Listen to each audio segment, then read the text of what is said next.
Good afternoon. Welcome to the Midday Mull for Tuesday, the 4th of October. Today, with Robert Murray McShane, we read Ezekiel chapter 37, the well-known passage of the Valley of Dry Bones, where Ezekiel sees this valley and God says, can they come to life? And Ezekiel says, well, only you know. And in this vision, he prophesies to the bones and they come together, and then sinews and flesh come on them and they're covered with skin.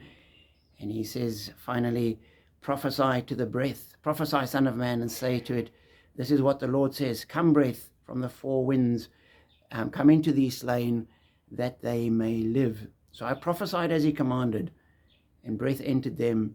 They came to life and stood up on their feet, a vast army. And then he's told, these are the people of Israel. They say we destroyed, our bones are, all we've got left are dry bones, but you can live again. And as I read that, I wondered, was this a vision of something that Ezekiel had seen? And one can imagine as he goes into exile, covering hundreds of kilometers, possibly passing one of those old battlefields where the slain had just been left. And you read some of the accounts, even in the scriptures, of tens of thousands dying. And there was no Red Cross or any organization that would go back and give those people a decent burial. And very often the victors wanted them to stay left on the field as a sign to the people of that area. We've won, you're destroyed. And the vision and the smell and would have really driven that point home. And so maybe Ezekiel had gone past the valley of these dry bones. This had been playing on him. And God says, even I can make these things right, restore what has been lost. And as I thought of that, I thought, here's an image of an army that had died and been lost and destroyed, being brought back to life again. The people of Israel had been destroyed and lost, and God says, I will bring you back to life again. And for me, I thought, how many things are there in our lives which we have lost?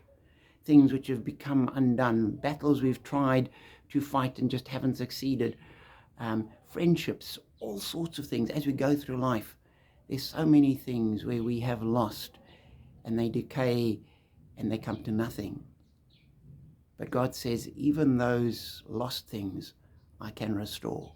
And so we hang on to a God that can do these wonderful things for us. And we bring to him the bones of our lives and the bones of our relationships and the bones of our past promises and undertakings and goodwill and all those things which have gone. And say, God, breathe life into them again. Bring it back to life. Restore this. That is our prayer. Not that we will be better off, but that you will be glorified. And we serve a God who can do that. Take courage, pray to him, depend on him, and be blessed.